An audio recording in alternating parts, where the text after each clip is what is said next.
बिस्मिल्लाहिर्रहमानिर्रहीम अस्सलाम वालेकुम। होमोजीनियस लीनियर डिफरेंशियल इक्वेशंस हम डिस्कस कर रहे थे और इसकी हमने डेरिवेशन की थी पिछली वीडियो में। अगर आपने वो वीडियो नहीं देखी तो आप पहले वो वीडियो देख लें। उसमें मैंने आपको बताया था कि होमोजीनियस लीनियर डिफरेंशियल इक्वेशन का सोल्यूशन किस तरह लिखते हैं, यानी कि उसका जनरल सोल्यूशन किस तरह लिखते हैं। तो अब हम उसकी कुछ एग्जांपल्स सॉल्व करेंगे। एग्जांपल नंबर 1 है solve D square plus 4d plus 3 into Y is equal to 0, यानी कि ये सेकंड ऑर्डर डिफरेंशियल इक्वेशन है जो कि होमोजीनियस डिफरेंशियल इक्वेशन है। होमोजीनियस क्यों है? क्योंकि इस साइड पे ज़ीरो लिखा हुआ है, कोई ऐसा फंक्शन नहीं है साइन एक्स कॉस एक्स या एक्स स्क्वायर वगैरह, कोई ऐसा फंक्शन इस साइड पे नहीं लिखा हुआ। तो ये कौन सी इक्वेशन है? Homogeneous linear differential equation of second order. तो इसको सॉल्व करने के लिए हम क्या करेंगे, सबसे पहले इसकी ऑक्सिलरी इक्वेशन लिखेंगे। ऑक्सिलरी इक्वेशन कैसे लिखते हैं? ये वाली जो जितना भी y के अलावा जो चीज़ लिखी होती है उसको हम इधर दोबारा लिख देते हैं, उसको ज़ीरो के इक्वल पुट कर देते हैं।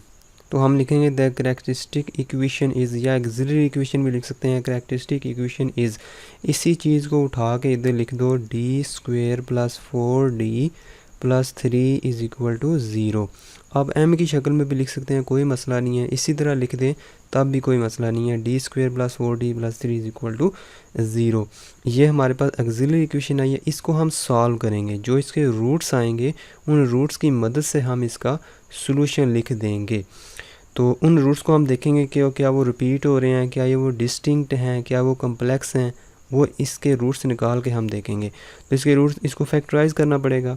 तो फैक्टराइज करने के लिए हम लिखेंगे D square plus 3d plus 1d plus 3 is equal to 0।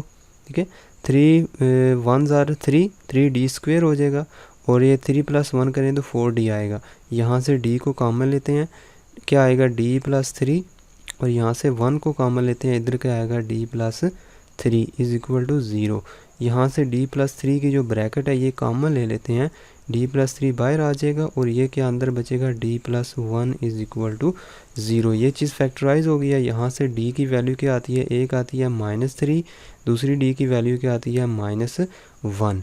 तो देखें ये कैरेक्टरिस्टिक वैल्यूज़ आ चुकी हैं हमारे पास। ठीक है, ये रूट्स आ चुके हैं इस ऑक्सिलरी इक्वेशन के। अब हम इनके रूट्स को इस्तेमाल करके हम इसका सोल्यूशन लिखेंगे। गौर से देखें, ये डिफरेंट यानी कि डिस्टिंक्ट रूट आए हैं, कोई भी रिपीट नहीं हो रहा, डिफरेंट रूट आया है। अगर डिफरेंट रूट आए हैं तो उसका जनरल सोल्यूशन हम इस तरह लिखते हैं, hence the general solution of the given जो डिफरेंशियल इक्वेशन है उसका जनरल सोल्यूशन हम ऐसे लिखते हैं। वैसे तो हमें पता है ना कि जब डिस्टिंक्ट रूट आते हैं तो हम ऐसे लिखते हैं c1 e की power m1x plus c2 e की power m2x plus so on. जितने m की वैल्यू आएंगी उतने तक इसको लेके जाएंगे। अगर n वैल्यूज़ हैं तो n तक इसको लेके जाएंगे। क्योंकि हमारे पास जो वैल्यूज़ आई हैं वो 2 ही आई हैं, तो हम इसको इस तरह लिखेंगे y is equal to c1, ये कांस्टेंट है, e की पावर -3, m की जगह क्या लिखेंगे, m1 की जगह हम लिख देंगे ये -3 है, -3x प्लस c2 e की पावर -1x लिखेंगे, यानी कि -x हो जाएगा। तो ये जो सोल्यूशन आया है ये कौन सा सोल्यूशन है, ये जनरल सोल्यूशन है गिवन डिफरेंशियल इक्वेशन का। अगर गौर से देखें इस डिफरेंशियल इक्वेशन का ऑर्डर कितना था, 2 ऑर्डर था। तो आर्बिट्रेरी कांस्टेंट्स कितने आए हैं, 2 कांस्टेंट आए हैं, c1 और c2। तो यही इस डिफरेंशियल इक्वेशन का जनरल सोल्यूशन है। उसके बाद हम एग्जांपल नंबर 2 सॉल्व करते हैं। एग्जांपल नंबर 2 भी कौन सी इक्वेशन है, होमोजीनियस डिफरेंशियल इक्वेशन है विद कांस्टेंट कोफिशिएंट्स। इनके कोफिशिएंट कौन से हैं, कांस्टेंट कोफिशिएंट है। इस इक्वेशन के अंदर भी कोफिशिएंट क्या था, 1, 4 और 3। तो ये कांस्टेंट कोफिशिएंट्स वाली इक्वेशन को अभी हम सॉल्व कर रहे हैं। तो ये होमोजीनियस डिफरेंशियल इक्वेशन है, तो इसकी हम ऑक्सिलरी इक्वेशन सबसे पहले लिखेंगे। The characteristic or auxiliary differential auxiliary equation is, यहाँ से इसको इधर लिख देंगे d³ -5d² plus 7d -3 is equal to 0। ये इक्वेशन बना ली है। अब इस इक्वेशन को सॉल्व करने के लिए हम सिंथेटिक डिवीजन का इस्तेमाल करेंगे। सबसे पहले हम एक सॉल्यूशन इसका गैस कर लेंगे। वो कैसे गैस करेंगे? By hit and trial rule, यानी कि आप इसमें अपने अंदाजे से चीज़ें पुट करेंगे। अगर वो सेटिस्फाई कर गया तो हम उसको इस्तेमाल करके सिंथेटिक डिवीजन से इसको सॉल्व करेंगे। पहले इसमें 1 पुट करके, चले 0 पुट करें तो इसका इधर आता है -3, तो वो उसको सेटिस्फाई नहीं कर रहा, 0 आना चाहिए इस तरफ। अगर इसमें 1 पुट करके चेक कर लेते हैं, 1 का क्यूब 1 होता है, -5d का स्क्वायर यानी कि 1 का स्क्वायर 1 प्लस 7 इंटू डी की जगह 1 रखें तो 7 ही रहेगा -3। तो इसका आंसर आएगा 7 + 1 8 -8 इज़ इक्वल टू 0। तो ये सेटिस्फाई हो गया है। तो इसका मतलब है 1 को हम एज ए रूट हम सिंथेटिक डिवीजन के लिए इस्तेमाल कर सकते हैं। हम लिखेंगे by synthetic division, by synthetic division, ठीक है, क्योंकि क्यूबिक इक्वेशन है तो हमें थोड़ी सिंथेटिक डिवीजन का इस्तेमाल करना पड़ेगा। क्योंकि इसमें 1 पुट किया तो 1 को इधर लिखेंगे इस तरह, और इस इक्वेशन को लिखेंगे, इसके कोफिशिएंट लिखेंगे 1 -5 7 -3, ठीक है। 1 को इधर ले आएंगे, 1 1 ज़र 1 -4 और कितना हो गया 3, इधर आएगा 3, इधर रिमाइंडर 0 बचा। तो अब यहाँ से एक इक्वेशन बन गई है एक्स नहीं बल्कि डी स्क्वेयर, क्योंकि ये क्वाड्रेटिक इक्वेशन बन गई है ना, पहले क्यूबिक थी। तो जो हमारे पास नए कोफिशिएंट आए हैं उनको हम एज ए क्वाड्रेटिक इक्वेशन लिखेंगे। D square -4d + 3 is equal to 0।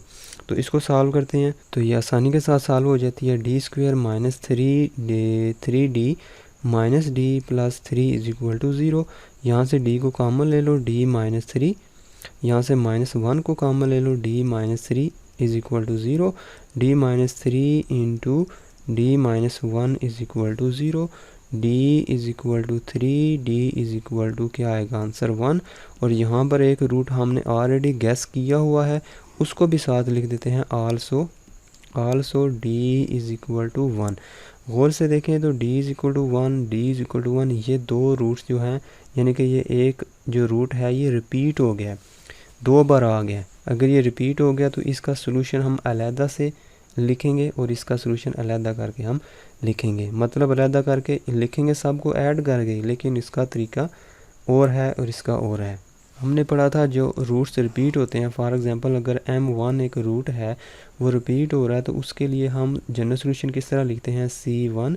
अगर वो 3 दफ़ा रिपीट हो रहा है तो हम इसको लिखते हैं c1 + c2x + c2x स्क्वायर तक लेके जाते हैं उसको, फिर उसके बाद लिख देते हैं e⁻m1x। अगर ये 2 दफ़ा रिपीट हो रहा है यानी कि y इज़ इक्वल टू, एक दफ़ा जिस तरह ये 1 आ रहा है फिर 1 आ रहा है तो हम इसको x तक लेके जाएंगे, c1 + c2x तक लेके जाएंगे, आगे हम लेके नहीं जाएंगे।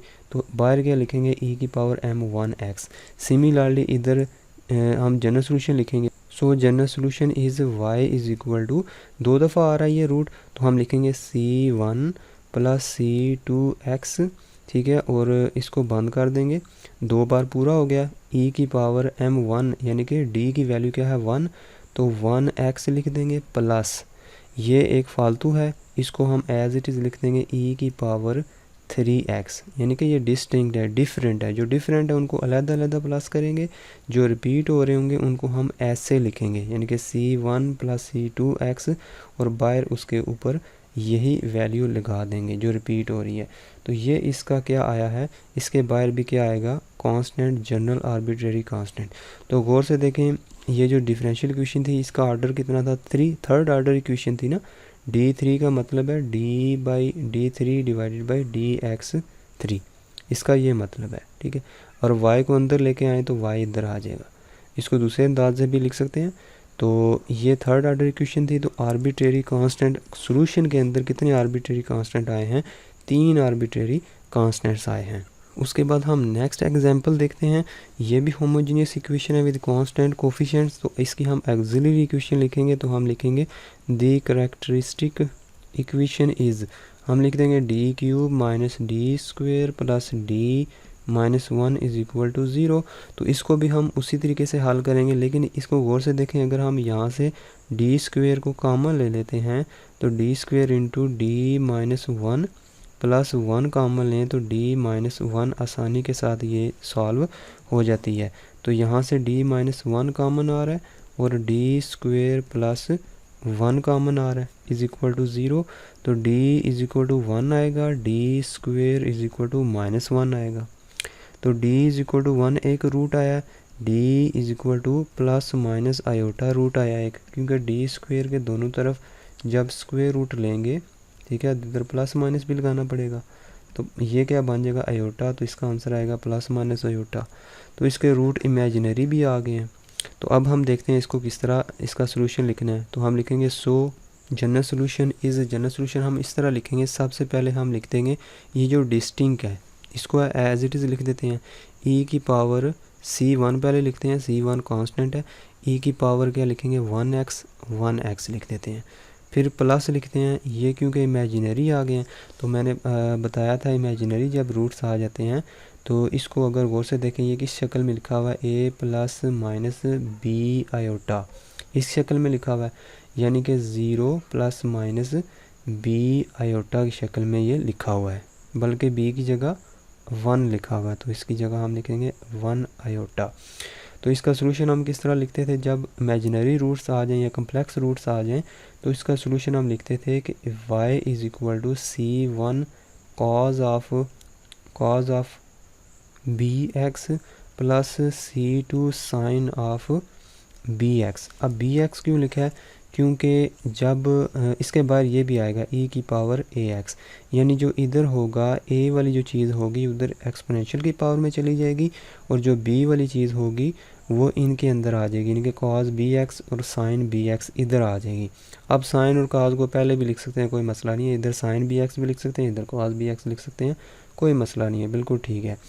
तो अब यहाँ इस केस में a की जगह 0 लिखा हुआ है तो e की पावर 0x हो जाएगा बाहर। C1 हम इस्तेमाल कर चुके हैं तो अब इसमें C2 और C3 का इस्तेमाल करेंगे, C2 और C3 का, C2 और ये क्या है C2 cos bx, b की जगह 1 लिखा हुआ है तो हम इसमें लिख देंगे cos 1x, यानी कि सिर्फ cos x प्लस C3 सिर्फ sin x, ठीक है, इज़ इक्वल टू y। तो ये वाला जो सोल्यूशन आया इसको हम इसके साथ जोड़ देंगे, इसके साथ ऐड कर देंगे कि इधर हम लिखेंगे C2 cos of x plus C3 sin of x, ठीक है, और इसके बाद लिख देंगे e की पावर 0x लिखी हुई है तो e की पावर 0 होगी तो वो 1 हो जाएगा, तो इसको लिखने की ज़रूरत नहीं है। तो ये जितना सोल्यूशन ये आया है यही इस गिवन डिफरेंशियल इक्वेशन का जनरल सोल्यूशन आया है। तो क्योंकि ये भी क्यूबिक इक्वेशन थी तो इसमें भी आर्बिट्रेरी कांस्टेंट्स कितने आए हैं, 1 2 3 कांस्टेंट्स आए हैं।